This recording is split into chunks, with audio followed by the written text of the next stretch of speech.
In summary, we developed Bluff, an interactive system to understand how adversarial perturbations flow of the learning model. Bluff visualizes most activated, inhibited, excited activation pathways after the attacks, and provides flexible comparison of attack escalation. Thank you all for listening. I'm happy to take any questions.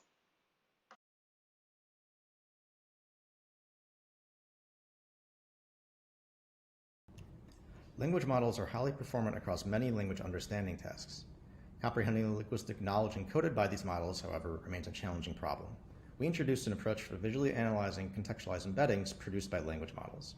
Our design shows how much context is captured by embeddings, the ability of embeddings to capture meaningful text spans, and linguistic relationships represented by the embeddings.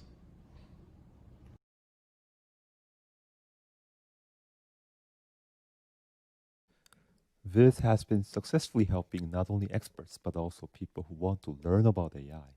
At VAS 2018, we presented GANLab, an interactive tool for learning about a deep learning model called GAN. But how does VIS help these learners? We conducted 2 evaluation studies, including log analysis of our demo used by over 100,000 people. We will be sharing our findings with you. Tableau helps you see the stories in your data. It's designed to help you be smarter, so you can make better decisions faster. Connect to the data you care about. Sort, highlight, drill down, or filter your data in seconds. Add calculations to extend your data. With Tableau, you can keep on asking questions in the data until you discover the root cause. Tableau, answer questions at the speed of thought.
Do you have a research question but aren't sure how to go about answering it? Are you interested in collaborating with psychologists but want to learn more about how they do research? Our paper presents a comprehensive toolkit of empirical methods organized across 4 categories to help you think about presenting visualizations as experimental stimuli in order to explore and measure how people perceive data. Check out our paper.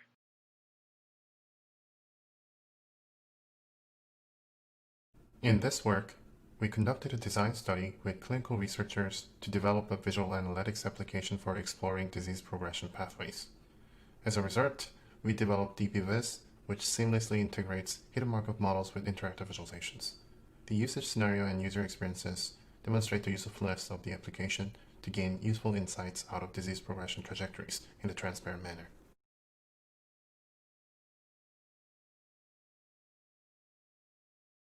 Exploring the emotions of students in classroom videos can help both teachers and parents know about students' learning status and further help teachers improve teaching. However, it is a non-trivial task to analyze the emotion evolution of a group of people from classroom videos due to three major challenges. We propose a visualization system which integrates the model uncertainty and supports both collective and individual emotion analysis.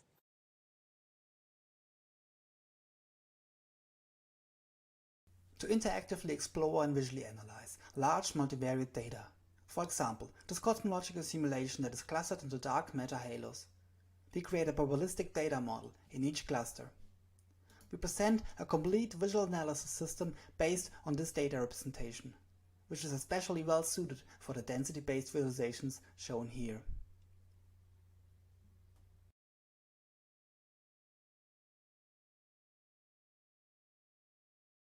The transmission of pathogens such as bacteria and viruses is an acute problem in hospitals around the world. Infection control experts need to monitor infection.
Welcome to the Health and Disease session of IEEE VIS.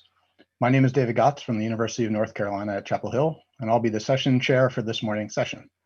Given the salience of health and medicine in this era of COVID-19, this is a timely topic, and I'm very much looking forward to hearing from our 6 speakers.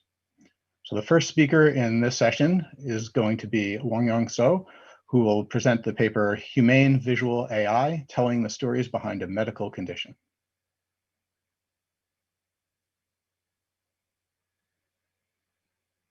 Hi, I'm going to talk about our project Humane Visual AI, telling the stories behind the medical condition. My name is Wonyoung So. This project is with Edyta Bogucka, Sanja Scepanovic, Sagar Joglekar, Zhou, and Daniele Quercia. The communication between patients and healthcare professional often focuses on the biological aspect of a medical condition, but such communication overlooks the other aspect. For instance, when prescribing a medicine, doctors usually don't ask whether patients feel depressed, or ask patients are financially challenging because of COVID, for instance. In other words, clinical decision is usually made without questioning about patients' psychological or their social status. Some medical experts started to consider including these aspects in the 70s, and it is called the biopsychosocial model. After reviewing the literature, we found some important psychological and social aspects, such as patient emotions, psychological symptoms, and the socioeconomic status of the areas. However, even though it is acknowledged by most of the medical experts today, the biopsychosocial model is still mainly not used in their practice. The model seems pretty useful for considering patient status, way more comprehensive than only considering biological aspect. But in the actual medical communication hasn't conveyed such aspect, as I just mentioned before. Then the question is, why? One reason is that psychological and social aspects are hard to quantify. Psychological aspects are hard to quantify because medical institutions don't have mechanisms to quantify patients' feelings and emotions, like symptoms. Regarding social aspect is also hard because census data, for instance, is difficult to relate to health outcomes. In recent years, individuals have increasingly discussed their medical conditions on sites such as Patients Like Me or Reddit subgroups, where they connect with others suffering from the same condition. It turns out that the people tend to reveal even more personal experiences online than they would usually do in face-to-face interactions with their doctors. But there is a problem. These data are highly unstructured. The second reason is it's hard to communicate. The three dimensions are hard to relate to each other in medical communications because it's hard to quantify. And in addition to the formal communication that experts are used to do with their colleagues, there should be more channels for patients to express and communicate informally some aspect of their conditions. Otherwise, patients would misunderstood. In other words, it should satisfy both the need of the formal content communication and the need for informal expressions. Our contributions for answering these hardships are tackling both things. First, we quantified psychological and social aspects and related them to symptoms and disease. For that, we extracted medical entities from 500,000 Reddit posts. Our second contribution is exploring the ways of communicating the biopsychosocial model. We visually communicate each medical condition's biological, psychological, and social aspect through a layered martini glass visualization, which we'll show later in the presentation. Now we are introducing the process of quantifying the biopsychosocial model.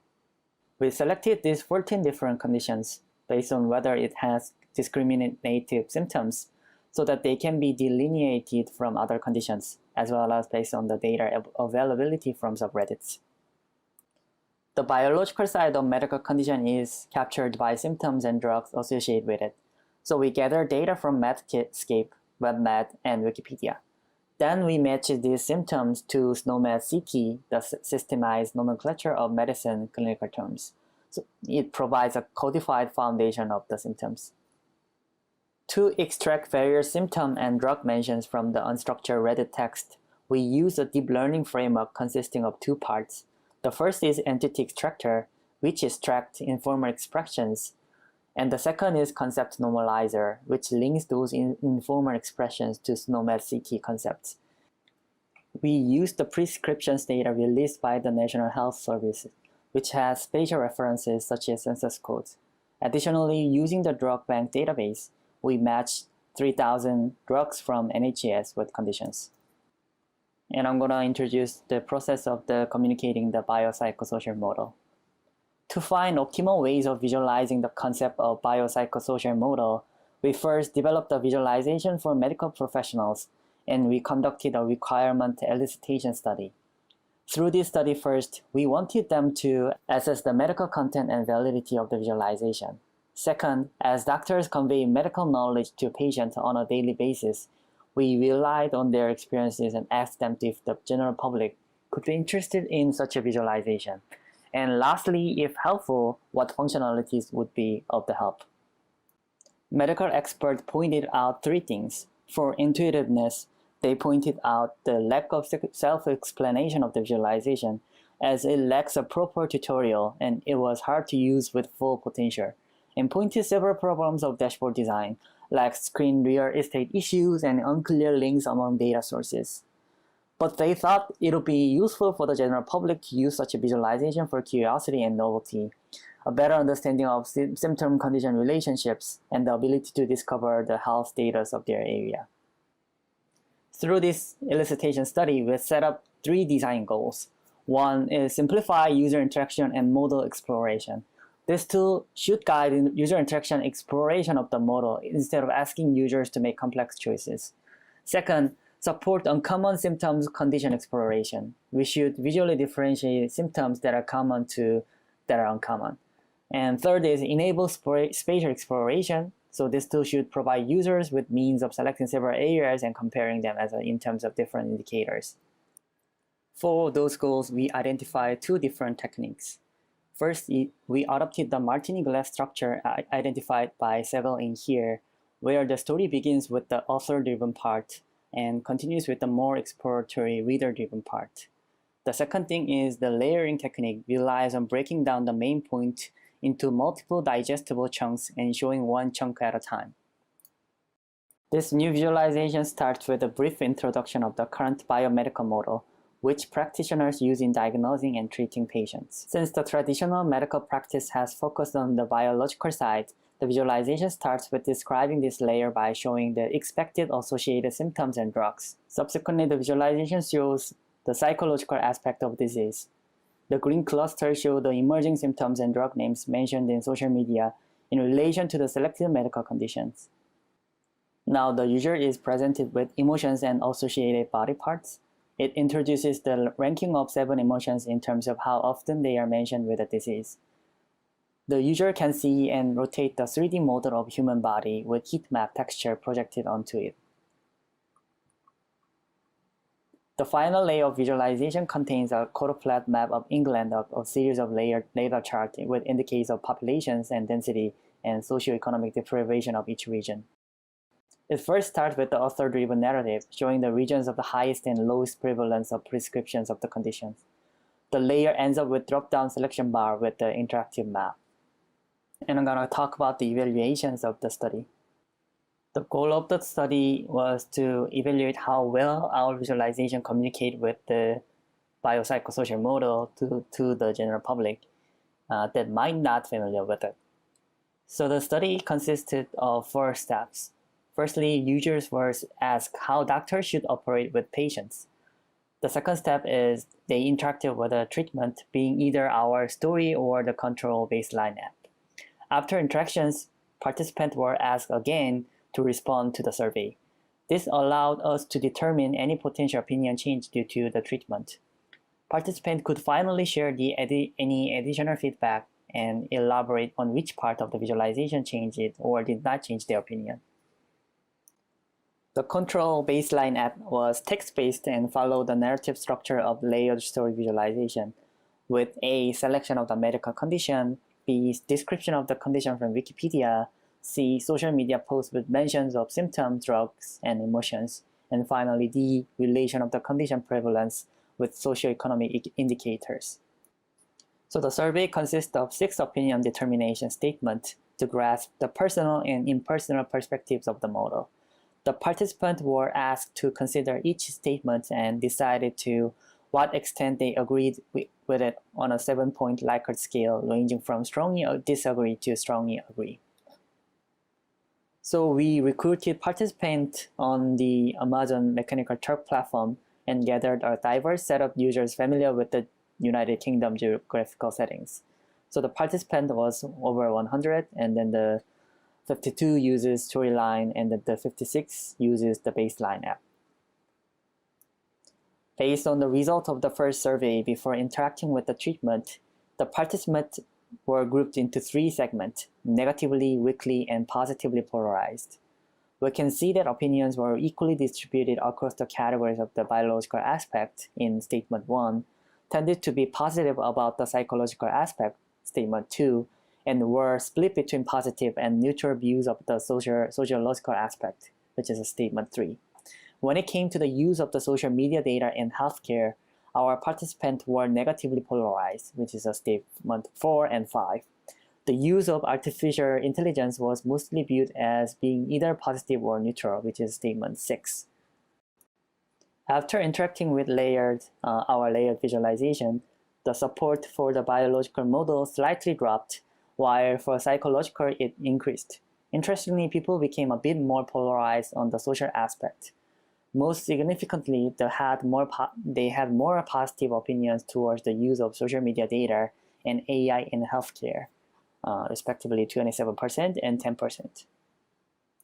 So this graph shows the difference between 2 different visualization and baseline apps. So the black line shows result of the participant who interact with our visualization, and blue line shows result of the baseline participant. we can see how the positive changes effect are present even with the baseline. However, our visualization, the effects are significantly stronger, especially for accessing social media data for healthcare purposes, which is the statement 4 and 5. This demonstrates the power of visual communication to only textual information. So we compared what were the most convincing story elements among 3 emerging themes. So people who noted the biopsychosocial model, the most convincing visual elements were the body part visualization, 4 mentions, the bubble of symptoms and disease, also 4 mentions, and the later chart with socioeconomic conditions, which is 2 mentions.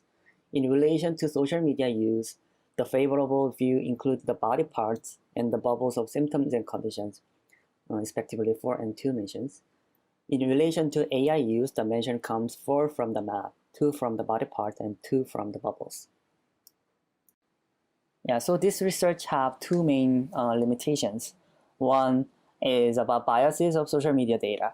While social media data has proven to be a rich and valuable source, it carries some inherent biases. For instance, our Reddit users are mostly young white men, so self-selection biases and the existence of bots are also considerable. The second thing is about the testing only a single type of visual storytelling.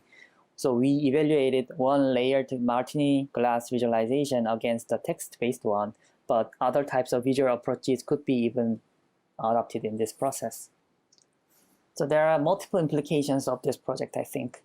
So one is about adaptive narrative visualization. So how knowledge is distributed differently across different people. So depending on a user's knowledge, a future visualization could be automatically adapting the narrative it shows. And the second possibility is about the visual communication with human in the loop. So training data is inherently biased. So one way to tackling this problem is to introduce human in the loop. So for instance, professionals flagging any incorrect input data or AI result, and patients providing training data based on their personal health experiences. The third one is enhancing healthcare communication. The participants of the study saw our visualization as a new medium of communication between doctors and patients. And also the possibilities about the visual functionalities for social media platforms. So the participant found the visual storytelling superior to the text-based one, so which mimic the social media platform interfaces. So this finding suggests that the social media platforms could add new functionalities similar to our visualization tool. Thank you very much, and you can have access to all the visualization on this URL. Thank you.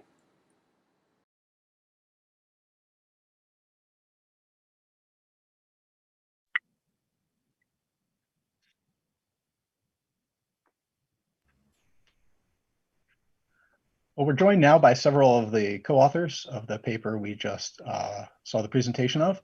I encourage you all to ask questions through the Discord channel, and we have a few minutes here to ask questions.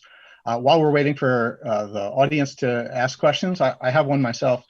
So there's a bit of a data-driven approach here where you're taking data from like social media and other places.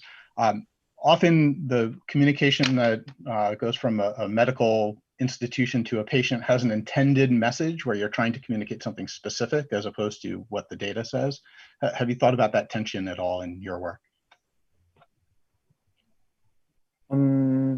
Yeah, definitely. So I think the main tension between, in terms of considering the social media data into the kind of medical perspective is that I think the main tension between the kind of formal knowledge that the medical expert is traditionally have versus the social media data that is reflected from their kind of informal communication. I think there's a kind of main kind of different tensions, and then I'm sure that the medical expert has to learn something about these kind of results that is coming from the social media data.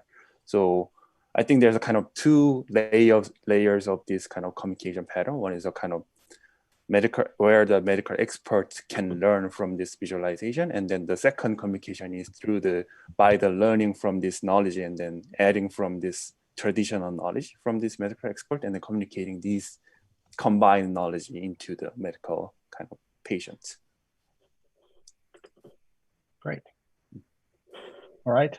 I'm looking at Discord, and there are not Any other questions that the audience has? We're also at the time here to move on to the next talk. So thank you very much for a great presentation. And Thanks. We're going to move on to our next speaker. And so the next speaker is going to be Mai Elshehaly, who will present the paper QualDash, Adaptable Generation of Visualization Dashboards for Healthcare Quality Improvement.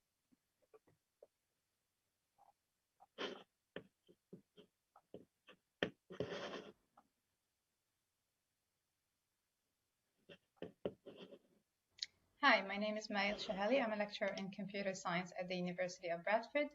The work I'm about to present is part of a project named QualDash, which is led by Professor Rebecca Randell, also at the University of Bradford.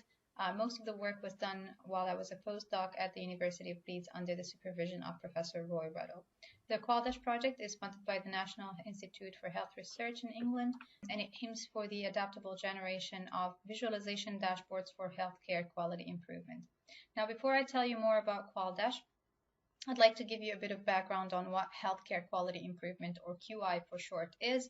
Simply defined as the process of enabling those who commission, deliver, and receive healthcare to measure and improve healthcare services. And now this idea of measuring and improving healthcare services is supported by a number of data sets that are managed by NHS England, and these data sets are called National Clinical Audit Data, which records interactions between patients and different services in the healthcare system. These audits are sort of separate islands. They are maintained and managed by different audit coordinators in different hospitals across the country.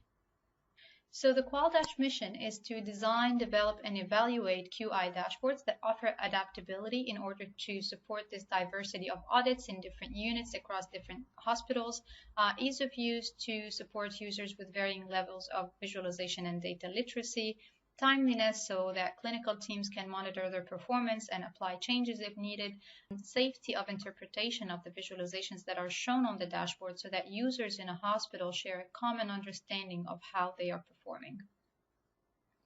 We followed the design study methodology by Settlemyer et al. This is the timeline of our project, which lasted for about 2.5 years. I'm going to start with the first phase of the project, which is the task analysis phase, in which we had two main activities, which are interviews and co-design workshop. For the interviews, we spoke with 54 different healthcare professionals, ranging from physicians to nurses, managers, support staff, hospital board members and quality committee members, information managers, and other healthcare staff. Our task analysis comprised of extracting tasks or questions that people wanted answered from the National Clinical Audit data sets from the transcripts of these interviews. We've extracted 124 such tasks, and we've listed them all in the supplementary material of the paper.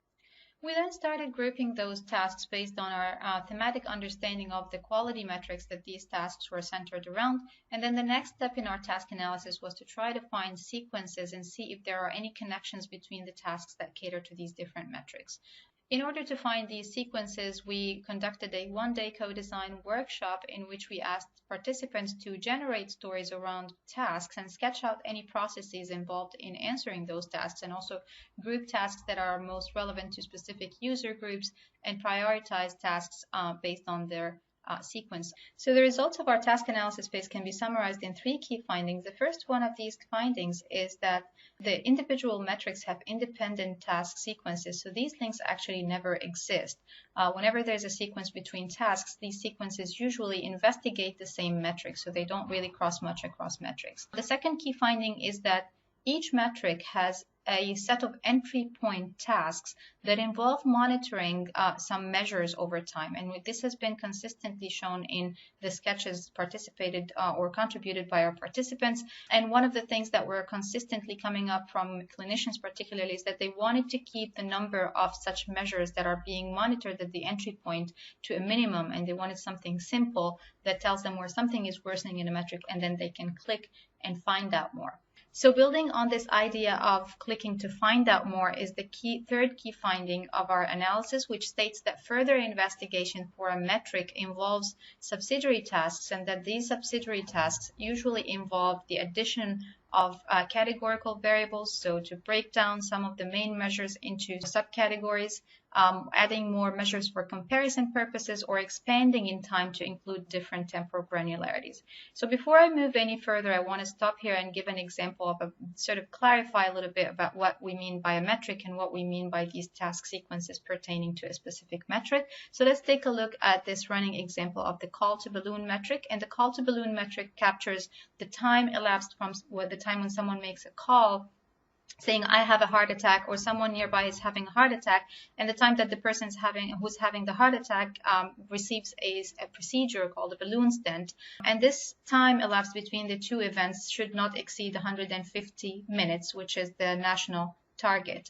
And so an entry point task for this metric would be what is the proportion of patients meeting the call to balloon target within a unit over time. We've seen sketches monitoring this on a monthly basis in bar charts like the one we're seeing here. And then we've also seen sketches that expand on this entry point task by adding more categories. So things like asking, for example, for those patients who have been delayed, have they been directly or indirectly admitted into the hospital? They've added also additional measures, so looking at the number of PCIs per month, or sometimes looking at the average door to balloon time per month. So adding more quantitative measures to look at, and also expanding in time or looking at different temporal granularities. So we've seen sketches looking at this data on an annual basis and others looking at it on a quarterly basis. Equipped with these findings, we moved on to the analysis phase of QualDash, and during the analysis phase, we iterated over a number of design decisions based on feedback we received through one-on-one meetings with frontline analysts in the hospitals, in addition to 3 focus group sessions that we had, 1 with prototype intervention and 2 think aloud sessions. The whole design process was guided by 7 design requirements that we identified during the requirements analysis for QualDash. I won't be able to go through the details of all 7 requirements, but let's focus on the first 2 of these, which capture really the essence of QualDash. So the first requirement has to do with the pre-configured queries. So we need to have these pre-configured queries in order to generate dashboards dynamically that can adapt to different sites, different metrics within those sites, and different audits as well. We also wanted to be able, through these pre-configured queries, to capture the things that needed consensus or agreement in order to have a shared understanding within one site of how they are performing. So things like, for example, patient pathways that lead to these patients being eligible to be included within a specific metric. So the second requirement captures the sequence of tasks that we've identified through our task analysis. So having 2 different states for the dashboard. One is an entry point state and the expanded state, which captures the subsidiary task. In order to address these requirements, we started experimenting with the idea of a card metaphor in which each card represents one metric. And so there are self-enclosed areas of the screen. They are also expandable to allow users to move on from entry point tasks to subsidiary tasks. To support pre-configured queries for QualDash, we looked at existing grammars like Vegalite, and we wanted to subset the design space for Vegalite to support only the requirements for the visualization of the entry point and subsidiary tasks for QualDash.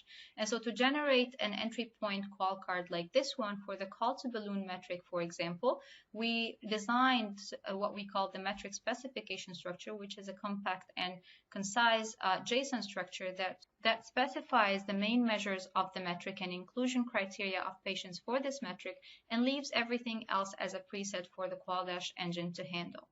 The MSS also captures the subsidiary tasks for a metric, starting with the categories subview that creates tabs that correspond to however many categories are needed for subsidiary tasks for the metric. The same applies for the measures with the quantities subview and also with the times subview that shows different temporal granularity. The details of these are described in the paper. Also in the paper and in the supplementary material are the details of the intervention with prototype session, which is pictured here, and the materials that we used as a paper prototype for this session. where we asked participants to interact with this paper prototype and tell us about the match between the tasks, the data that were used to generate qual cards, and the visual encodings used with these qual cards. In addition, we had also 2 think aloud sessions in which we allowed participants to interact with a software prototype for QualDash. In total, we collected 104 comments from these sessions, and we used these comments for improving QualDash in 4 main areas. So we've applied refinements and improvements to better match the tasks, the expectation in terms of the data definitions and the visual encodings and the graphical user interface elements. Right, so last but not least, we deployed QualDash by introducing it into the sites in the period between July and November of 2019. We spent some time then collecting feedback and refining the configuration of the dashboards, and then we introduced version 2 of the software early in 2020. Whenever we introduced QualDash into a site, we started by communicating with the audit coordinator who has access to the audit data. We supplied them with pre-processing scripts which are written in R so they can run it on their client side, and these pre-processing scripts then place the data in a data share that is accessible by the QualDash server that also exists within the hospital site. On the server side, there are data dictionaries that define what to expect in the data files, and also configuration files that contain the metric specification structures that we described earlier. Obviously, these are fed to the dashboard engine, which also relies on the server side, and the dashboard engine then generates the dashboards and makes them available via web browsers to users within the site. We also collect usage logs through a logging mechanism, and these logs are also stored in the data share, so they also are kept within the site.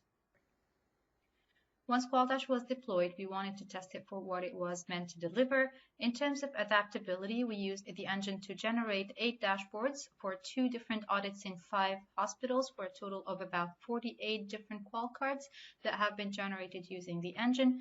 In terms of ease of use, we were happy to receive some positive feedback about the fact that it reduced time for a reporting task that used to take about 2 hours to about 10 minutes. And in terms of data timeliness, we observed that the client-server architecture of QualDash allows people to perform uploads in an ad hoc manner. So whenever they needed more up-to-date dashboards, they were able to do these uploads. And in terms of safety of interpretation, we report a case study in the paper in which we describe a situation where there was a disagreement about the inclusion criteria for patients for a particular metric. And so we were able to use the modular design of QualDash to take down that qual card that involving that particular metric, leaving everything else in the dashboard intact. And we were able to take that qual card through a series of discussions until we've reached an agreement on the inclusion criteria, at which point we deployed that qual card again. So this kind of modular design of QualDash really helped in this particular case. Right, so in conclusion, we've learned a few lessons from designing, developing, and deploying QualDash into these sites. The first of these lessons is that the level of moderation that is provided by the idea of pre-configured queries in QualDash enables a level of trust in visualized information, knowing that there is going to be safe interpretation. The modular design also of QualDash that is supported by this idea of a qual card as a self-enclosed area of the dashboard screen enabled focused communication, so we were able to have better feedback from our users as it was very targeted at specific qual cards. We would take down these qual cards, address feedback, and then deploy them back again. So this modular view composition was very helpful in that. And the last but not least is that the sequenced rendering of the views, which is materialized by the qual card expansion process, captures the task sequences that we were able to identify through our analysis for healthcare QI. Thank you very much for listening.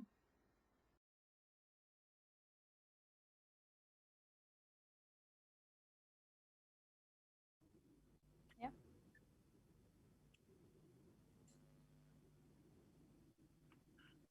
Thank you, Mai, for a great presentation. We are now ready to take questions. So if you have questions, please post them to Discord and continue the conversation there. We will monitor that for questions from the audience. Meanwhile, while people are waiting, I have one question that came up in my mind. Is you did a great job studying user requirements and those kinds of things to come up with your design. And then I noticed that you also captured logs towards the end in your system. Have you done any analysis of those logs to try and see whether there are any kind of surprising ways that people are using your dashboards or anything that you didn't think of in advance? Not quite yet, but we are definitely collecting these logs. We have been collecting them over the past few months, and we have been starting to sort of just look into any interesting patterns that are emerging. We haven't found anything particularly surprising, except maybe that the usage, obviously, of the dashboard was not as, the intake wasn't as strong as we wanted to during the, so we had this sort of a dip a little bit when it first started, but then people started realizing that, oh, actually this can be helpful also in our response. So we started getting things like requests from some of the hospitals, particularly one of the hospitals are definitely very keen on getting more and more features added into QualDash as they respond to the pandemic. So we've got this kind of interest picking up as things sort of became a little bit less traumatic, I guess. Right, makes sense. All right, very good. I guess one last question, if I think about the design work that you did in gathering the requirements and working with your target users, that's a lot of effort that I think is extremely valuable and important to get something right. Do you have any thoughts on how many people you should talk to and kind of in the healthcare space? How similar were people's jobs versus how different were they? How many people did you have to talk to?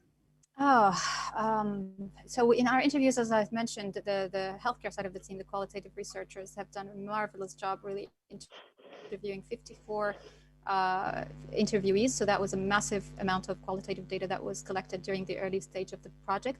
Later on, it was a matter of really narrowing down the scope of the diversity of the tasks that we've collected. So we've collected a really large number of tasks, and what we wanted to do later on is we wanted to sort of narrow down on types of tasks. So we wanted to see what the classes of tasks and what is the structural sort of commonality across these tasks. And then we wanted to also build context around them. So that led to discussions, a more narrowed sort of discussion. So we had around 7 people in one of our co-design workshops, and another, I think 8 people in another workshop. So it was getting more and more focused as we started to iterate further into understanding better what are the main themes across these tasks, and sort of reduce the diversity a little bit and try to come up with a common thread across all these different tasks. But when it comes to national clinical audit data, the diversity of questions are by nature is huge because of the fact that people are dealing with different data sets in different units within the same hospital even. So if you're talking to people from cardiology, they'll be dealing with 2 or 3 different audits. If you're talking to people within a pediatric intensive care unit, they have their own audit, and everyone else will have their own. So it's a huge number of questions, but then you come up with you realize that there is actually a lot of common structure among those different questions and these different themes. Great. Well, thank you very much for a great presentation and great work. Thank you very much.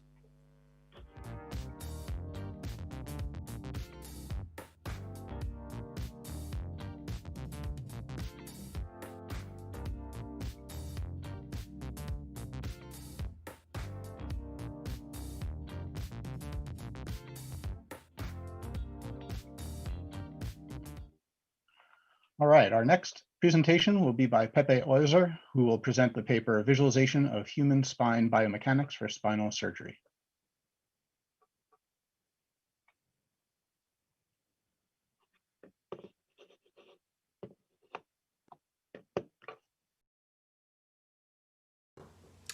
Hi everyone, my name is Pepe Eulzer. I'm with the University of Jena in Germany, and I will present a visualization framework for the exploration of biomechanical human spine simulation data. Our goal is to support spine simulation research and to advance efforts to implement simulation-backed analysis in surgical treatment planning. So just to give you a quick background, the spine is made up of 3 main regions: the cervical, thoracic and lumbar spine. And clinically relevant are particularly these transition regions, as they are often predilection sites for spinal diseases.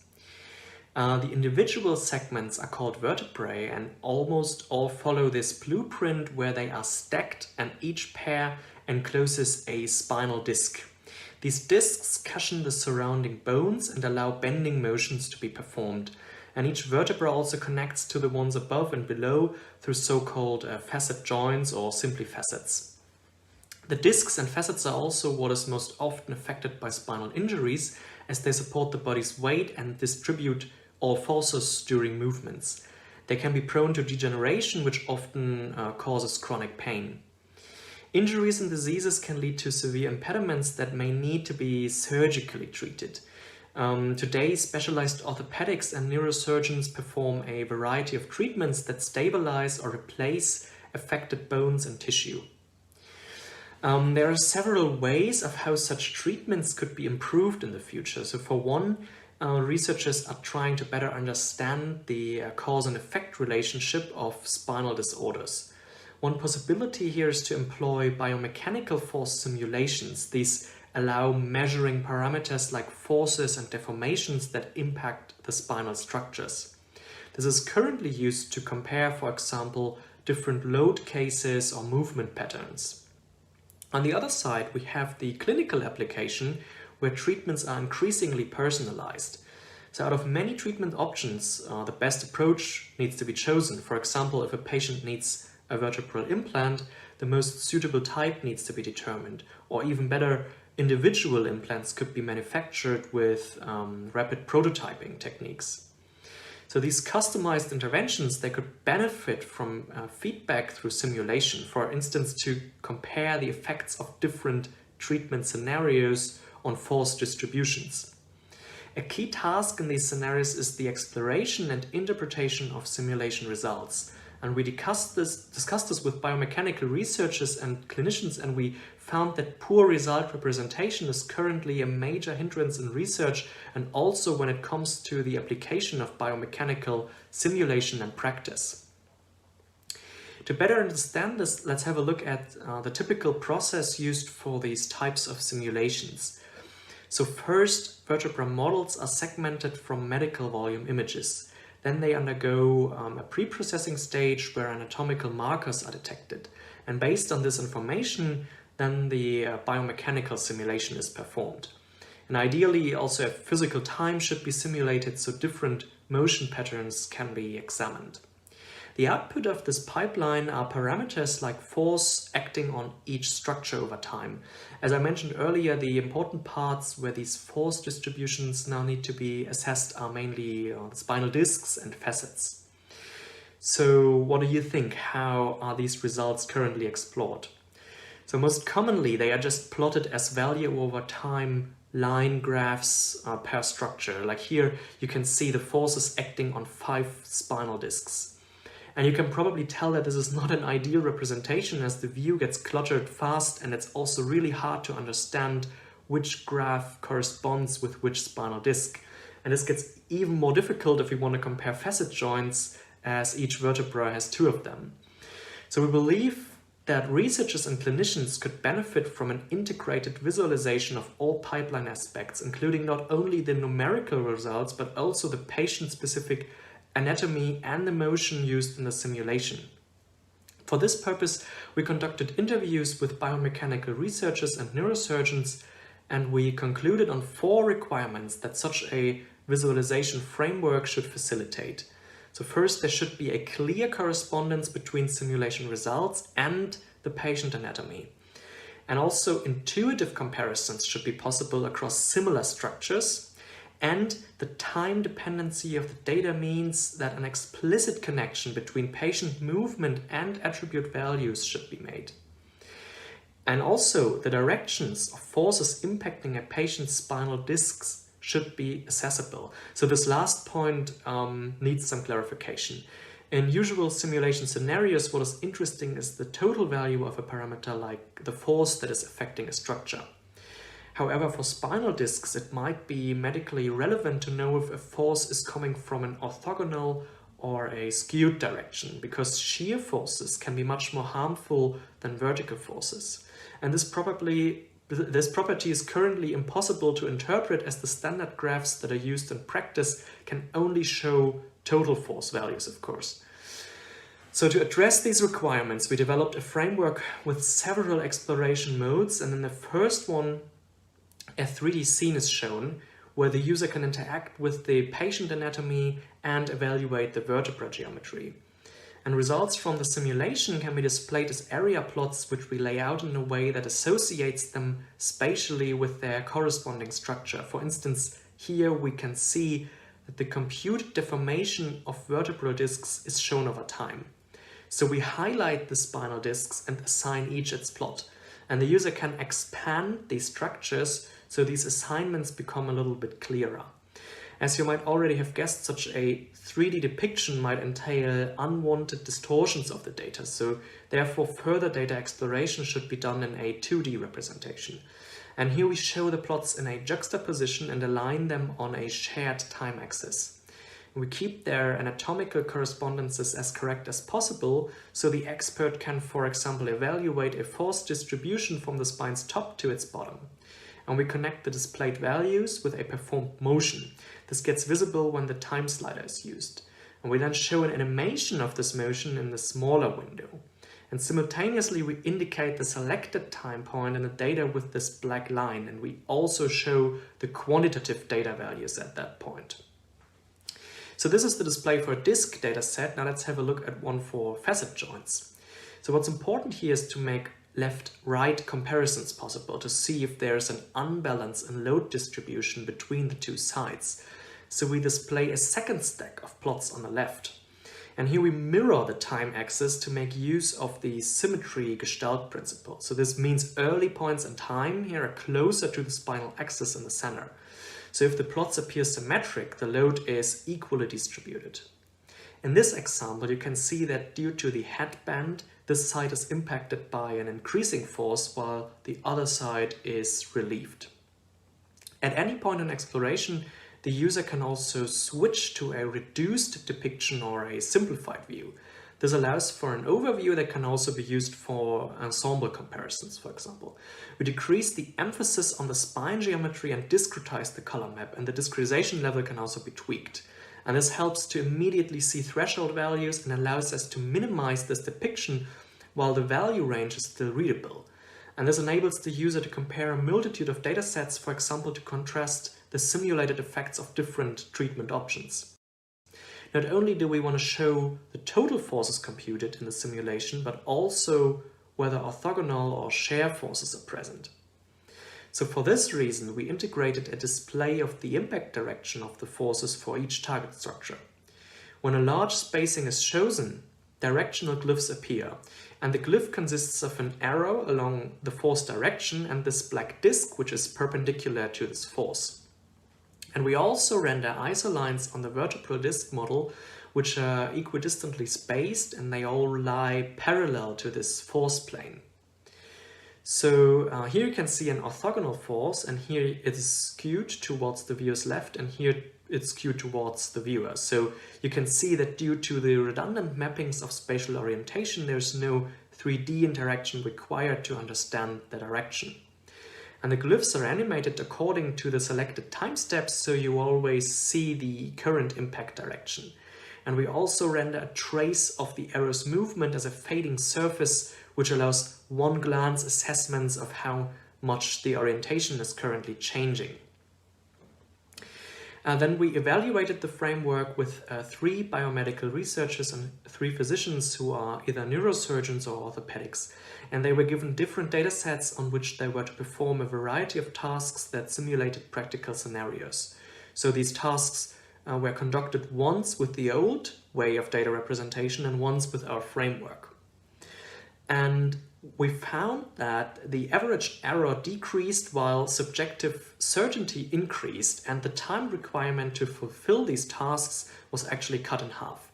And in a questionnaire and all the discussions, the experts agreed that the requirements were adequately addressed. So to conclude, we presented a framework for the visual exploration of human spine biomechanics, including all outputs from the simulation pipeline. And we designed anatomically aligned plots for intuitive data analysis across multiple vertebrae. Also, we propose a 3D depiction for anatomical assessments, a 2D view for singular data sets, and a simplified representation for ensemble comparisons. Additionally, we introduced embedded glyphs to encode force directions, which were not accessible before. All in all, we hope that the combination of these tools will allow biomechanical simulation researchers to better explore that data, and also that it will open up the possibility to introduce spinal mechanic simulations into medical practice.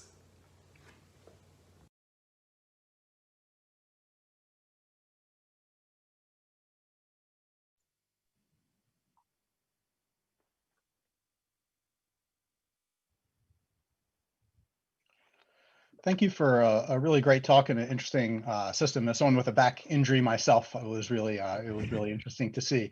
And I know there are a lot of us who have that problem, so it's great to see you tackling that.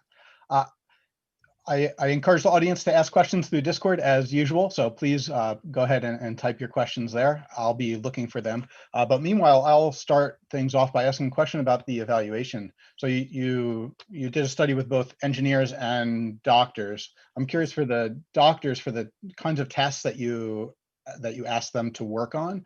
Were those representative of kind of patient care kind of tasks? Or is that kind of the model here that they would use this when thinking about how to treat a specific individual patient? Yeah, so what we're doing is we're trying to advance what they call personalized medicine. So when they're looking at individual patients and they're planning an individual surgery, what kind of affects different postures of the spine or different positions of different vertebra, what they have on the individual patient. And the tasks that we conducted, well, you have to know that of course you can't really plan a surgery with this tool, right? So you first have to test if everything's working correctly, and and so the tasks that we chose were kind of typical in terms of evaluate is there an even distribution on the left and right sides, for example, or do we have an abnormal amount of force on a certain vertebra? So these were the kinds of questions that we asked. Right, very good. All right, looking at the clock, I'm going to encourage the discussion to continue on Discord so we can move on to our next presentation, but thank you very much. Thank you.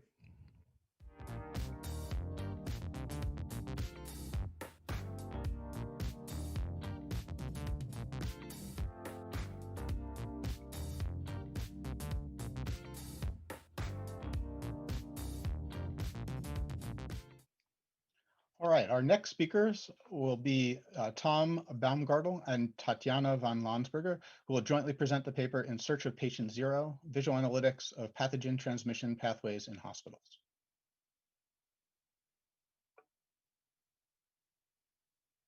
Dear audience, welcome to our talk. My name is Tom. And my name is Markus. On behalf of all authors, it is our pleasure to present the work done in cooperation with infection control experts. In Search of Patient Zero, Visual Analytics of Pathogen Transmission Pathways in Hospitals. The transmission of pathogens, such as bacteria and viruses, is an acute problem in hospitals around the world. Pathogen infections in hospitals can be transmitted via patient-to-patient contact in the same room or ward. Transmissions are difficult to detect, since patients may be infected but show no clinical symptoms. These carriers are invisible sources for potential transmissions. As not all patients can be regularly tested or screened, it can take days or even months before an outbreak is detected. Infection control experts, such as hygienists and clinicians, monitor infections and determine transmission pathways in order to prevent further pathogens spreading. After detecting the outbreak, they need to trace the infection back to its source, patient zero, in order to determine if the patients are connected and belong to an outbreak. They need to reconstruct these transmissions pathways by whom, when, and where did the transmission occur. Patient localization, which rooms and wards, and outbreak duration, begin and end, need to be determined. They also need to identify putative infected patients that are unknown and require testing.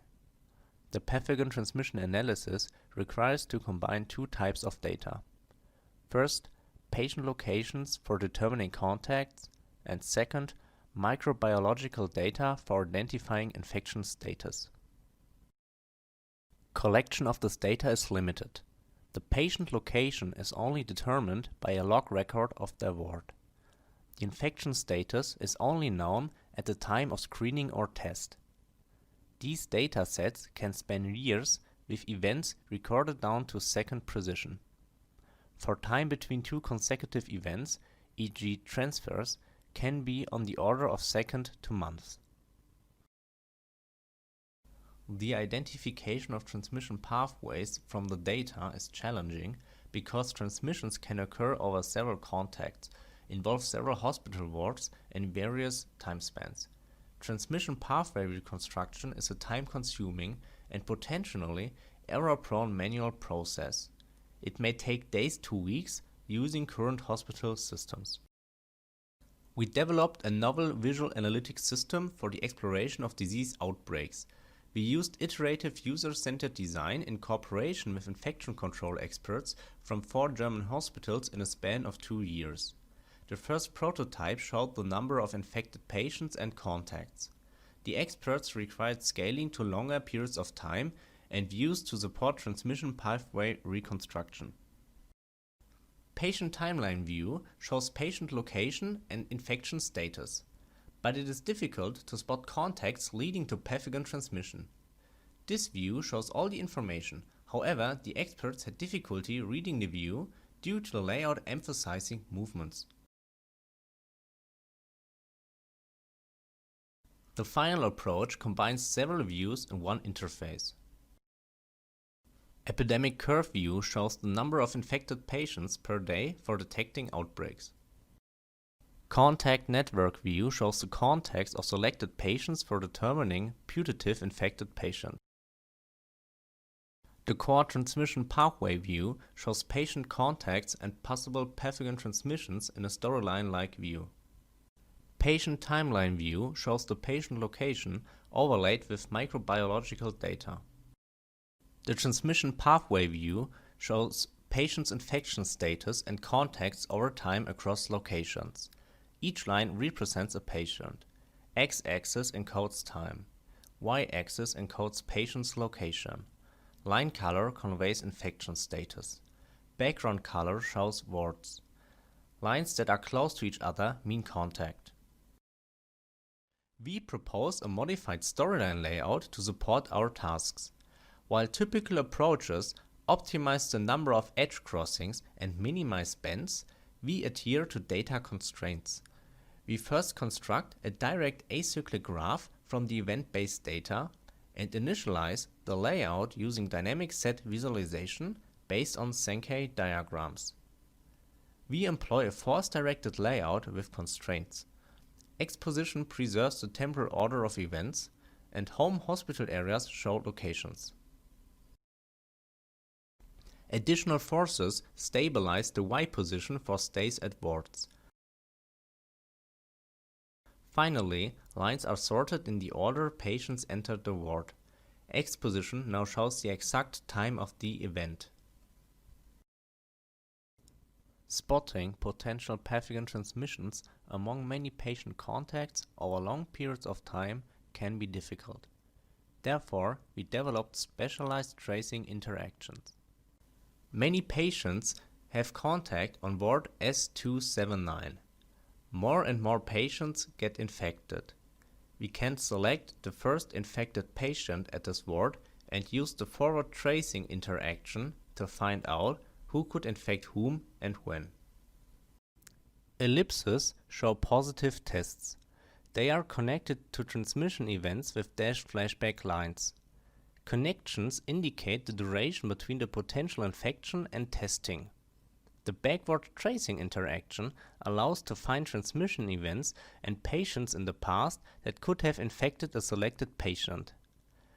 The interaction enables the search for an index patient. The transmission pathway view is complemented by the patient timeline view. It shows the patient's stay and microbiological data. Each row is one patient and the x-axis is time. The background color shows the infection status. Horizontal bars show the patient location, and vertical bars show the screening and test results. The contact network view shows contacts between patients. It also allows to discover potentially infected patients.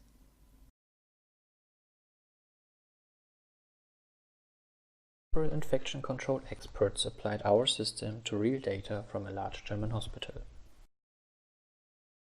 The anonymized data includes the hospital location of 180,000 patients and 900,000 microbiological data over 4 years. We analyzed an outbreak of the pathogen Klebsiella pneumonia in the first quarter of 2012 in an area with 4 wards. First, we consult the epidemic curve in the first month of 2012 for the entire hospital. It shows the number of infected patients. Only a small increase in the number of infections has occurred. Thus, this outbreak is difficult to detect automatically. The focus turns to the 4 wards S76, S78, S79 and S95. The number of new infections on the ward S79 was higher than usual. Thus, we assumed an outbreak on this ward. We begin to reconstruct the transmission pathway. We visualize all positively tested patients on the wards. There are 12 infected patients on the ward S79. It also reveals the first infected patient, who was already tested positive in November 2011, 3 months before this cluster. The forward tracing interactions shows that this patient is the cause for the pathogen spreading on S79, but not for all patients in the outbreak. We use the backward tracing interaction to search for sources of the infection. Zooming into the traced contacts shows that the patient had contact to infected patients indirectly via patient P76101. This patient was in contact with 2 infected patients on ward S95, which is a novel insight. Both patients return frequently to the hospital and stay usually for longer periods. Forward tracing shows the potential beginning of the transmission events was before their first admission to the hospital already in 2011. The forward tracing also shows that both patients could infect patients on the ward S95 and S79. They are potential sources of infections. Patients 0. The patient timeline view identifies a third infected patient, patient P152039 on ward S76. The patient was tested positive before the increase of infected patients occurs. The patient could also be a potential source of infection. An additional external genome analysis reveals substantial genome differences between the pathogens of the patients. Thus, 2 transmission pathways occurred simultaneously, which is a novel insight as well. A further question is whether there are potentially other infected patients. We opened the contact network view for the patient 0 in the period of initial transmissions, November 2011. The tracing interaction highlights several potential transmissions. We also gathered user feedback. 25 domain experts from 7 institutions in Germany responded to our online questionnaire. Participants found the view useful and easy to understand. As expected, participants familiar with the tool gave higher scores. This indicates the need for training. The free text feedback was positive. One participant stated, "Interesting and well thought out visualization." Datasets pose scalability challenges in terms of time spans, number of patients, locations, transfers, and tests. Interaction allows to explore pathways of up to 100 patients. Other methods for increasing the scalability should be investigated. Our approach analyzes transmission pathways in hospitals. Its modification is also used for analyzing COVID-19 transmissions. We have presented a visual analytics system for exploring transmission events and outbreaks in hospitals. We would like to thank all infection control experts involved in this project. This work was supported by the German Federal Ministry of Education and Research. Thank you for your attention.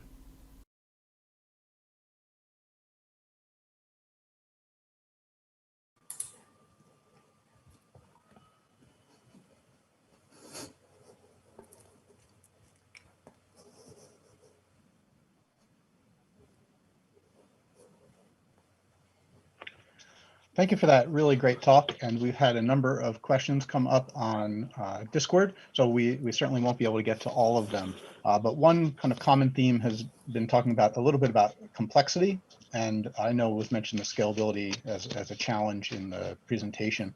But have you thought about, can you talk about how the different views that you provide help people kind of navigate the complexity in the timeline view as you get more and more patients? We have multiple views. For example, node link diagram is more suited for a general overview of all the structure of the connections of the patients. And storyline and line list view on the timeline are better for understanding the connections between the patients over time, because it's not a general visualization of the structure, it's more plotted on the time.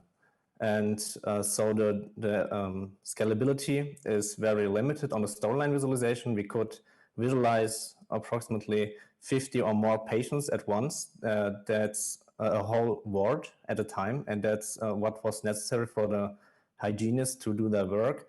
But for much more patients, it's quite difficult to visualize, especially if all the patients are on different wards, and all those wards need more space to be visualized. Very good. Thank you very much. Again, we have a lot of questions in Discord, so I would encourage you to drop in there and answer some of the questions, continue the discussion. But we're going to move on to our next presentation. Thank you very much for a great talk. Thank you. Thank you.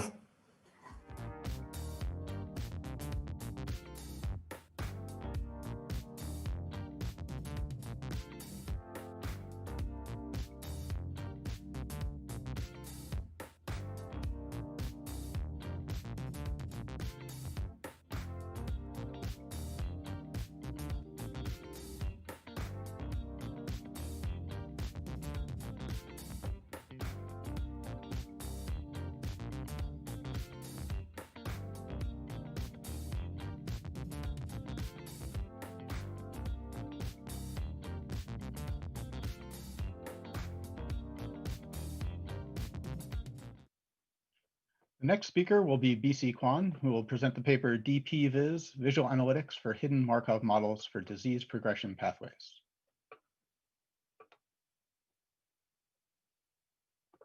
Hi, today I'm going to present DP-VIS, Visual Analytics with Hidden Markov Models for Disease Progression Pathways. Previously, researchers found that children go through multiple stages prior to the clinical onset of type 1 diabetes. It's still unknown about islet autoantibodies evolution children go through.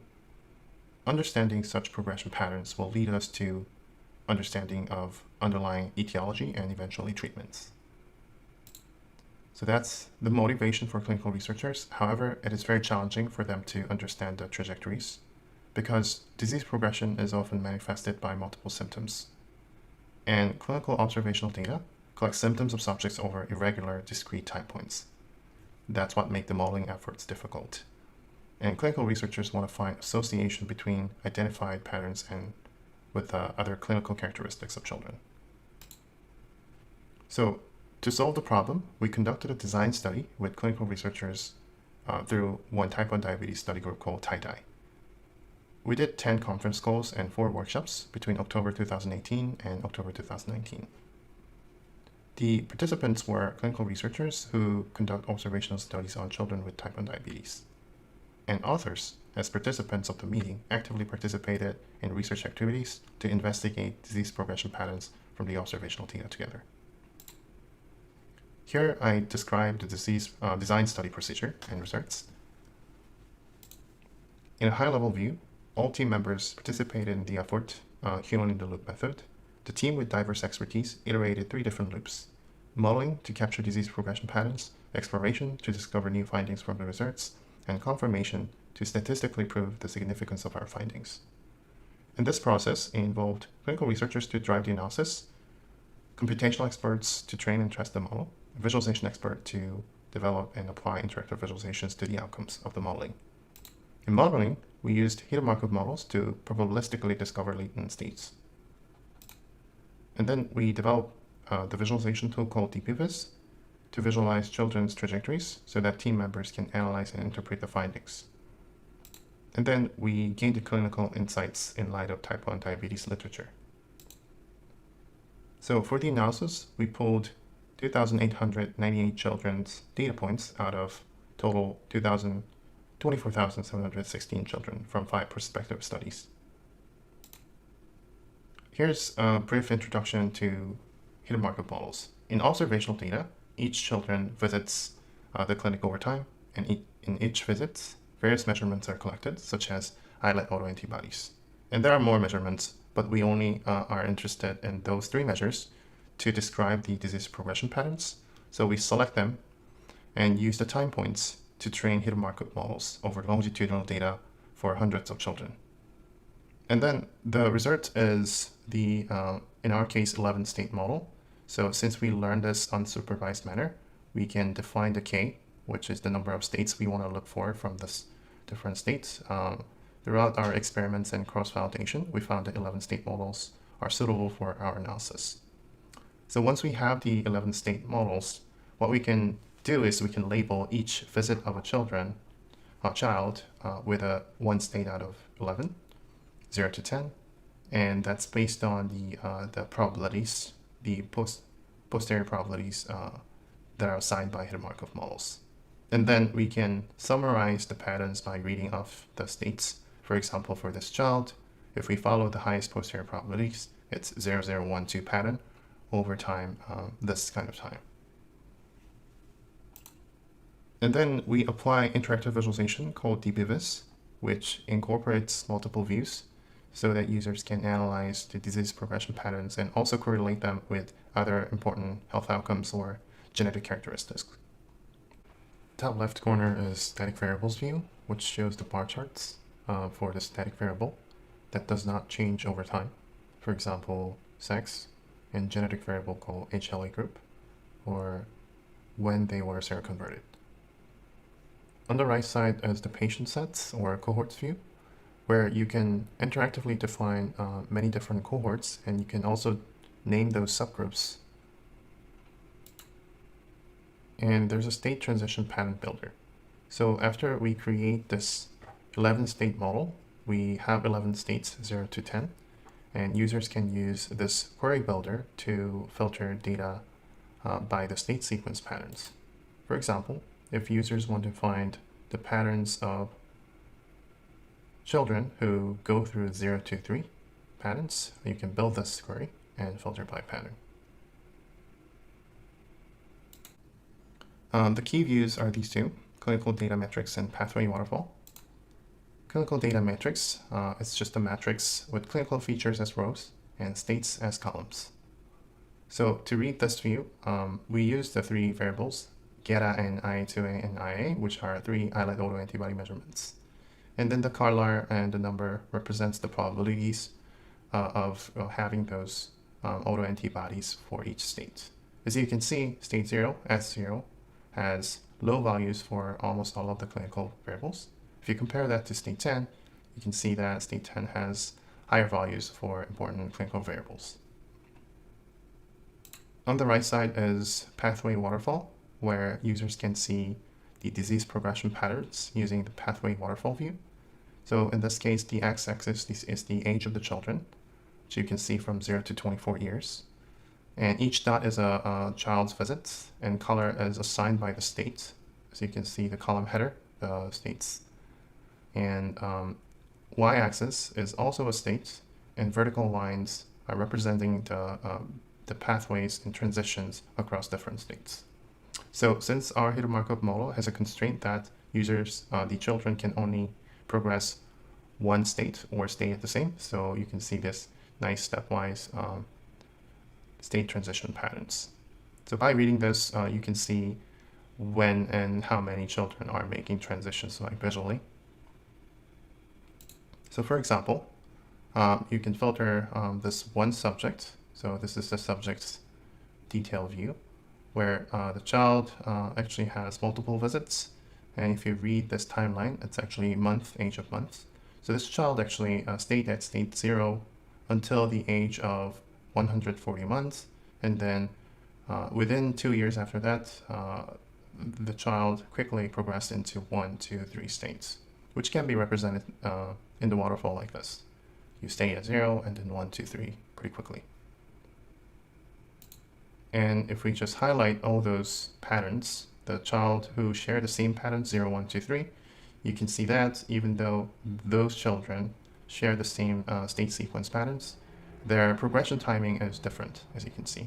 Some of them are fast, some of them are very slow.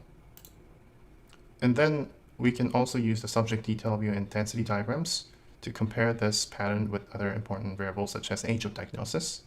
So we have dual densities here, and one represents the age of diagnosis for all subjects, and the yellow one is for the age of diagnosis for the selected cohorts. So you can see currently selected cohorts is actually getting diagnosed much later than the average. We can also open the second density diagram, which you can do the same. So seroconversion is another important variable that type 1 diabetes researchers care about. As you can see in the darker purple density diagram, this cohort, this selected cohort, seroconverts much later than the average. So by conducting analysis with our visualization, clinically what we found interesting was these 3 trajectories. So we found 3 trajectories, and one of them is multiple IA first, as you can see from this table on the left. So the first state is autoantibody negative state, which has low probabilities for all those 3 islet autoantibodies. And then the next state is high and positive, almost all of 3 autoantibody variables. So that's why we call this trajectory multiple IA first. Similarly, the second trajectory is called IA first, and the third one is GATA first. So we discovered these 3 different trajectories in an unsupervised manner, and users were able to analyze them individually and as a group, and also find correlation between the trajectories and also other important health outcomes. For example, we found that GATA first is only 20% of the subjects who get diagnosed out of all the subjects, and they were the slowest progressors among all 3 trajectories. So we also conducted a qualitative study with 9 type 1 diabetes researchers, and 8 out of 9 participants had 10 plus years of experiences, clinical experiences and also research experiences. We conducted pair analytics, so authors drive the tool and clinical researchers formulate and test insights and make verbal reports so we can analyze them later. We asked them to drive the analysis on the cohort data that we selected with DPVIS. And after the session, we interviewed them about their experiences. Overall, clinical researchers were satisfied with the functionalities of DPVIS. One key success factor is interactive subgroup analysis. DPVIS helps users interpret hidden Markov models and transparently. On the other hand, it takes time to learn how to use DPVIS. They were first very skeptical about the idea of interactive visualization, but eventually understood the value of it. So one takeaway is hidden Markov models and interactive visualizations for disease progression patterns. It may be applicable for other event sequence data. And also the value of interactive subgroup analysis.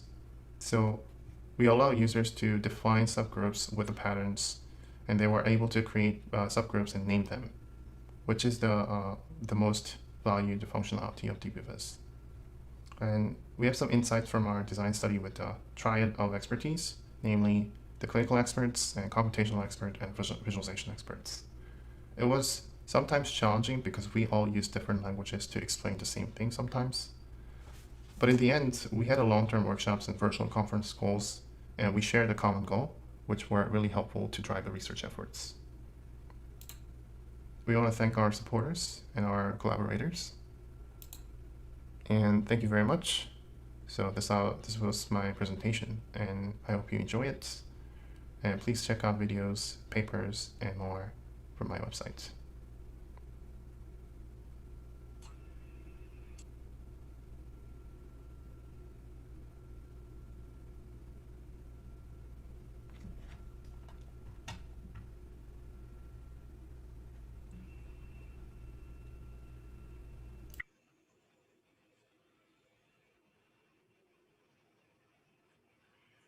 Thanks for a great talk, BC. It looks like a really powerful tool for both the modeling part and helping people understand some of the complexities that go on there. One of the things that I was struck by is the complexity of the actual waterfall view. It seemed to work well in showing this kind of progression from one state to the other. But from what I could tell, all the pathways were kind of this sequential, where a waterfall metaphor makes sense. Is that a restriction on your model? And how do you think these methods might work if you had cyclical state transitions where people kind of go back and forth between different stages of a disease? Yeah, so it's one of the constraints you can actually impose on the modeling process as well. So we strictly define the models to go advance one step or less, so 0 step, because that makes sense in the domain type 1 diabetes. But for some other diseases, we actually developed some other ways to describe these pathways, such as using some variation of Sankey diagrams. Might make more sense if you have a more free transmission pathways going from one state to another. Great. And then there's also a question from Discord that I'll repeat also. There's a question about the depth of understanding about HMMs that are required for your users. Do people really have to understand the concept to make sense out of your visualizations? Yeah, I think they had, it took some time for them to understand how the model works, especially I think the part that they need to understand is how the input is actually associated with the outputs. So they wanted to explain each state, probabilistic state, with the manifestation of the islet autoantibodies, which they care about. So I think in a way, the visualization itself helped them explain and interpret the results. So, but it takes time for them to understand what are the probabilities and posteriors and how the model determines the states unsupervised manner and so on. Great. Thank you very much. Again, just for time, we're going to move on to our next presentation, but I encourage you to head into Discord and engage with some of the other questions that are there. Thanks very much.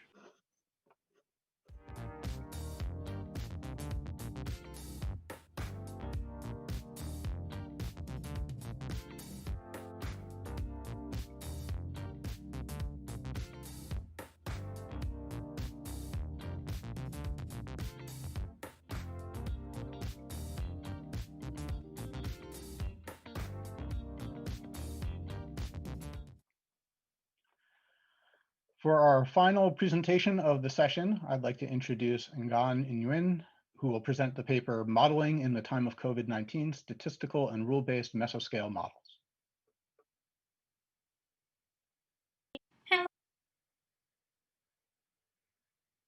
Hello everyone, my name is Ngan Nguyen. I am PhD student at Course. Today I am happy to present our work, Modeling in the Time of COVID-19, Statistical and Rule-Based Mesoscale Models. This work is a collaboration with the TU Wien and Scripps. Let me tell you what has motivated our research. As you know, from February, the novel coronavirus SARS-CoV-2 has spread all over the world, causing the COVID-19 pandemic. As researchers, we feel obliged to contribute to the effort of fighting the pandemic in the way that our expertise allows us. Understanding the entire variant ultrastructure or mesoscale model of this virus will enable researchers to design effective vaccine and treatment strategy. However, in the early stage of the pandemic, from the limited scientific evidence such as cryo-electron microscopy image and hypotheses about the biomolecular components, such as genome, proteins. There is no way to quickly create such a model. Therefore, we have started investigating a new modeling technology that allows almost instantaneous creation of the complete molecular model of the so-called meso-scale assembly. The key idea of our modeling approach is that the user expresses structural relationships in a 3D visual programming environment, and the system populates such relationship over the entire model. This is the meso-scale model of SARS-CoV-2 is generated by our approach that you can see both two parts of the virus, membrane with 3 types of proteins, and interior part contain RNA, but with nucleoproteins. This environment needs to fulfill these requirements. First, the created meso-scale model needs to as close to scientific evidence as possible or scientifically relevant. Second, the modeling process needs to be rapid. And third, the visual environment needs to be an intuitive modeling. To make our model scientifically relevant, we first gather imaging evidence through a segmentation process.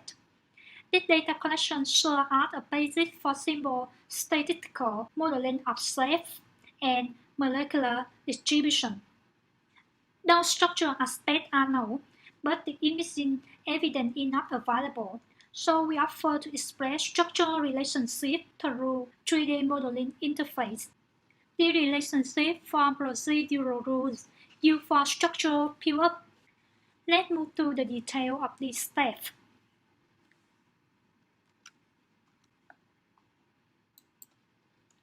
To extract structural characteristics from EM images, we create a segmentation tool that allows users to characterize the virion overall shape and specify spike proteins distribution on the virion surface. Spike proteins are located close to the cross-section within a specific surface band. Users can easily specify the assumed area thickness of this band. This band is on the particle surface. It is not the thickness of the membrane in the cross-section. We subdivide this band into equally sized surface parts and count the number of proteins associated with each part. We store per part protein counts in a histogram. This histogram is the distribution function of the spike proteins per part area that we later propagate over particle entire surface. When we gather important structural data from available images, we can use them to form a statistical shape model of the viral particle along with the distribution of the proteins on the membrane. First, we create 2D representation of the contour that we later extrude into the third dimension and form a distribution likelihood for the spike proteins on the membrane. Viral particle is like a potato shape. It looks like a sphere, but it is not a perfect sphere. We extract the shape of the viral particles from several specimens that we superimpose into one canonical pose. To do that, we fit an ellipse to a contour by parameterizing it by using 2 focal points and semi-major length. After that, we superimpose the ellipse so that are oriented with the major axis, horizontal axis, and the center point between focal point is in the coordinate origin. The ellipse positioning will serve to transfer the corresponding contour superimposition. To generate a new contour, in shape similar with the superimposed contours, we compute a per angle one-dimensional normal distribution at its theta angle. This distribution characterizes how do the contours differ as a function of the angle. Then we perform regression sampling to generate new contours with similar characteristics. This new contour forms a closed shape that we tessellate in 2D and create a 2D triangle mesh that connected on the contour. We also create a binary map for calculate the depth image using the contour inflation approach. Depth imaging is calculated as a cascade of Gaussian filters matched with the original binary images. Finally, from the depth imaging, 2D mesh, and the histogram of proteins, we infer a 3D mesh and augment with a protein probability distribution. By this way, we can create structures that are recognizable from microscopic images. Though that cannot be seen, we complete with a rapid 3D modeling process. The strategy of our modeling technology is based on establishing structural relationships. These relationships can be either between two molecular structures or between a molecular structure and a process element. These relationships need to be scalable and cover all structural relationships. One structure has to be another one. In the example on the slide, we saw how we establish the positional and orientational relationship between a protein instance and a skeletal structure. When we request populating other subprotein instance, the model follows the positional and orientational rules. The modeler has expressed and pushed as many proteins into the scene following the expressed spatial characterization as the user desires or as many can fit it. Gradually, by combining already expressed elementary rules, we create more complex rules and organize them in a hierarchy. The more distant from leaf elements, the more complex model is formed. We organize the element in a tree data structure. Each element has a name, a type, an element, geometry, and a bounding sphere. To express the most frequent structural relationships, we identify 4 basic class of rules in which users have full control of expressing the relationship and forming procedural rules. We will explain these rules on a specific use case of the SARS-CoV-2 model build-up. SARS-CoV-2 model contains two parts, membrane and interior. The membrane is modeled from three types of protein and lipid. The interior is modeled from nucleoprotein and RNA. First, we explain the way that we apply parent-child rule for two parts. This rule is used for adding new element to a parent element.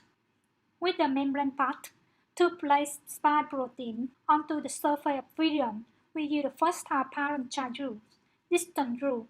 The 3D mesh is the parent or pivot, and spike proteins are children.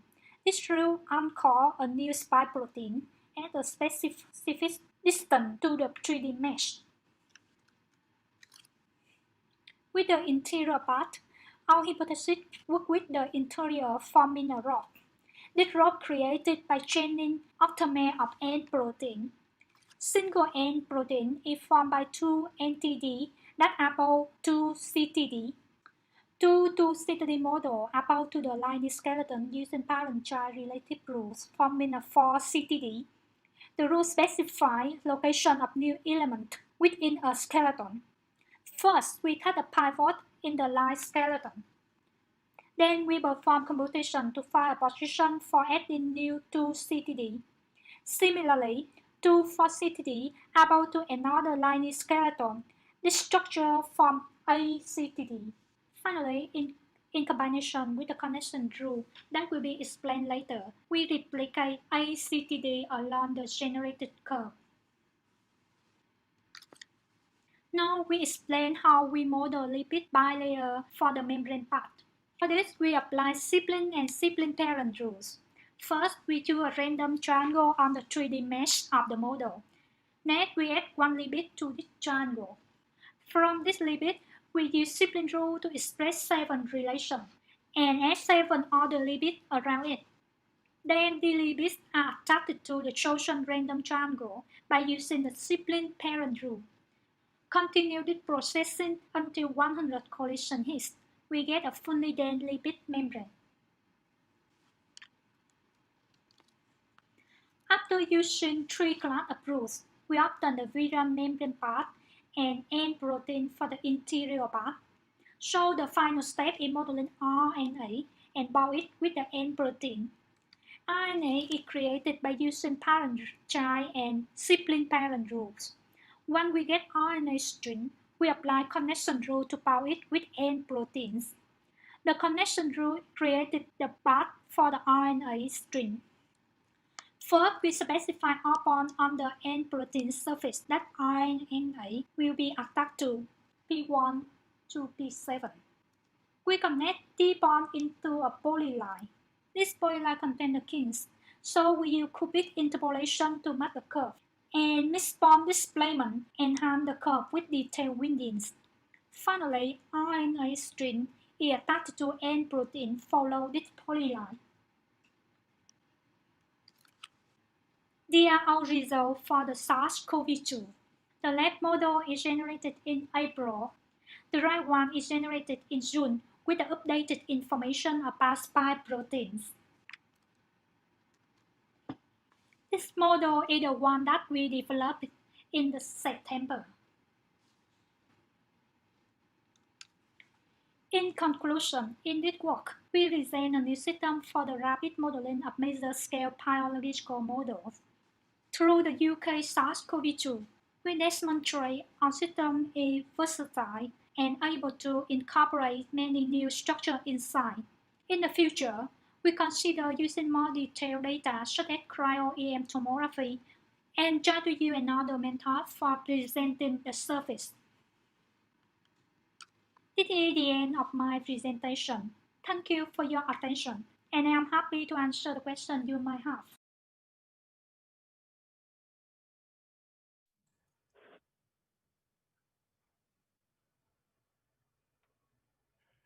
Thank you for that great presentation about a really challenging problem in trying to develop these models.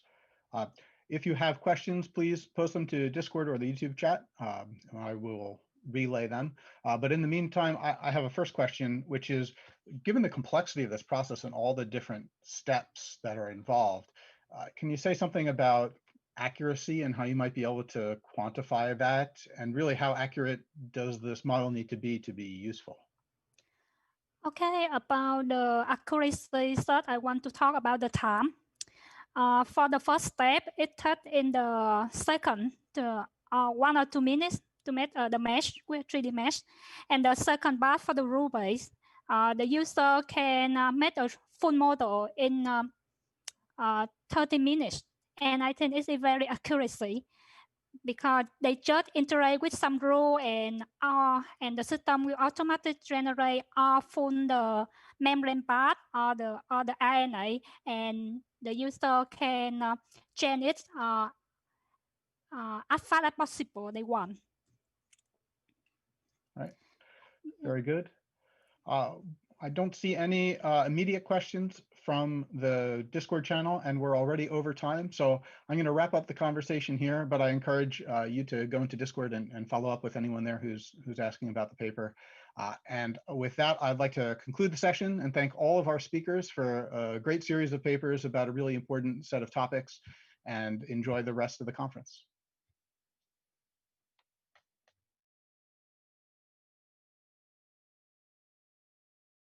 Nowadays, data is often distributed and owned by different participants.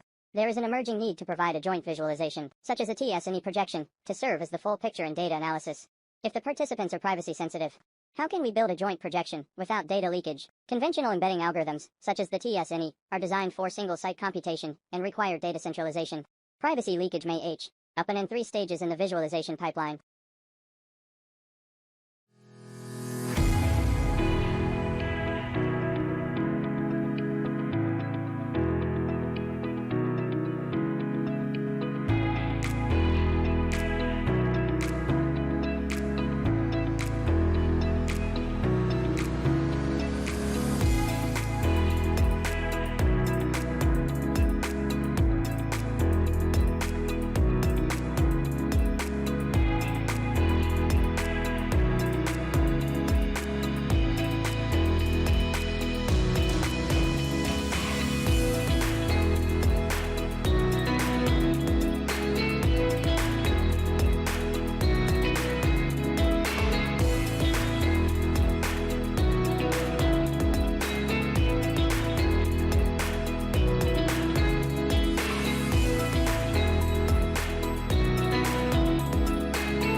Given a dimensionality reduction scatplot, we project its original subspace. Through the orientation and shape of our glyphs, both the global trends and local patterns can be identified. To transform the vectors, we use implicit function theorem. We apply our method to different kinds of data. Tableau helps you see the stories in your data. It's designed to help you be smarter, so you can make better decisions faster. Connect to the data you care about. Sort, highlight, drill down, or filter your data in seconds. Add calculations to extend your data. With Tableau, you can keep on asking questions in the data until you discover the root cause. Tableau. Answer questions at the speed of thought.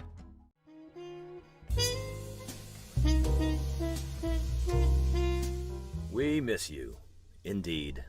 We miss you being in New Orleans. We also miss doing what New Orleanians so often do best, welcoming you to our city, telling you about our favorite places, and watching you truly experience the absolute beauty and indescribable magic of this incredibly special place. Everything that you know and love about New Orleans is not only here waiting for you, but it's better than ever. We have been busy getting ready for your arrival and have considered every detail of your visit with world-class dining, a brand new airport, new museums and attractions, and hotels to fit your every need and desire. Our world-class convention center is completing a beautiful new pedestrian park and is beginning renovations to other facilities. We'll even have gumbo on the stove, and our musicians are tuning their instruments. So when it comes time for you to return, we'll welcome you back to our table and celebrate with you our 300-year-old traditions. And we know that you will create new ones along the way. Good morning, New Orleans.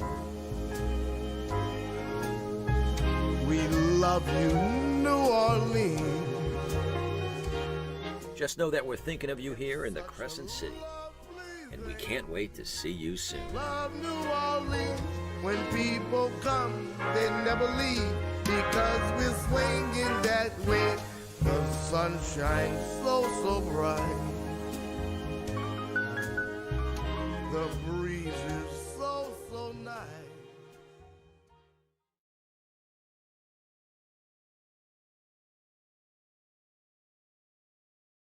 We propose a multi-perspective simultaneous embedding MPSC algorithm for visualizing high-dimensional data based on multiple pairwise distances between the data points. MPSC computes positions for the points in 3D and provides different views into the data by means of 2D projections that preserve each of the given distance matrices. MPSC works on abstract data as well as graphs.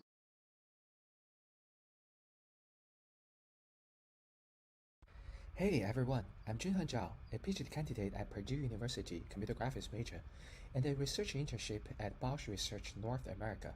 Here, we are presenting our recent research, Persevere, using factorized prototypes to visually interpret and diagnose deep neural network. This work is co-authored by research scientists at Bosch, Zhen Dai, Dr. Panpan Xu, and Dr. Liu Ren.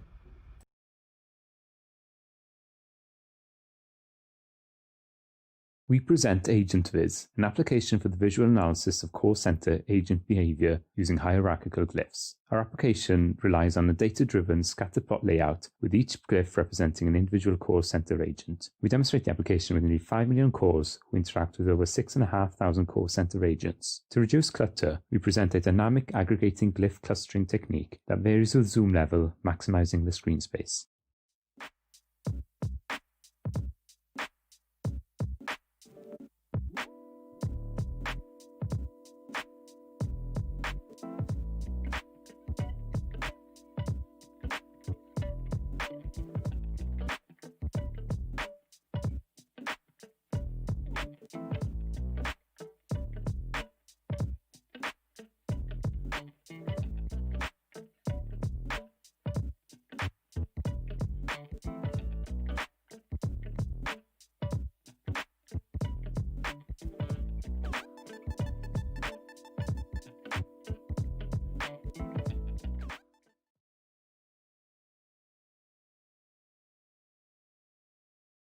Visualizations are about visual patterns. But there's more, much more. We show the connections between more than 100 arguments on why visualization works. And don't forget to check out our website.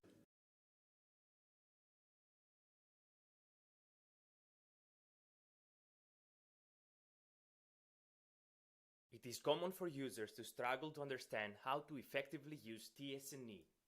No idea how to select hyperparameters, assess the quality of the results, investigate the existence of shapes and other patterns.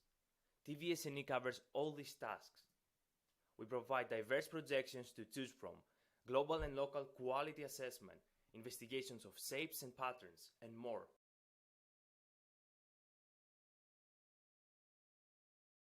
Traditional flow visualization methods, such as the line integral convolution, convey information about the underlying flow structure. However, the influence of regions in the flow on each other is not visualized. In my talk, I will present a new dense flow visualization technique, creating a multi-level hierarchy that provides insight into the region's connectivity using a probabilistic model. For more specific details, will convolution convey information about the underlying flow structure. However, the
Tableau helps you see the stories in your data. It's designed to help you be smarter, so you can make better decisions faster. Connect to the data you care about. Sort, highlight, drill down, or filter your data in seconds. Add calculations to extend your data. With Tableau, you can keep on asking questions in the data until you discover the root cause. Tableau. Answer questions at the speed of thought.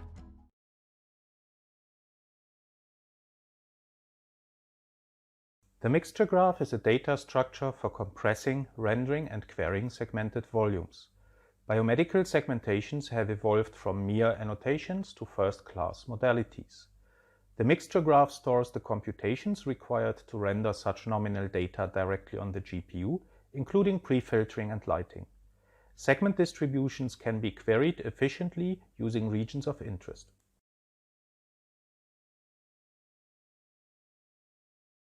Hi everyone, I hope you're doing well. I'm Heikyu Park from Georgia Tech. I'm very excited to present Bluff, a visualization tool to interactively decipher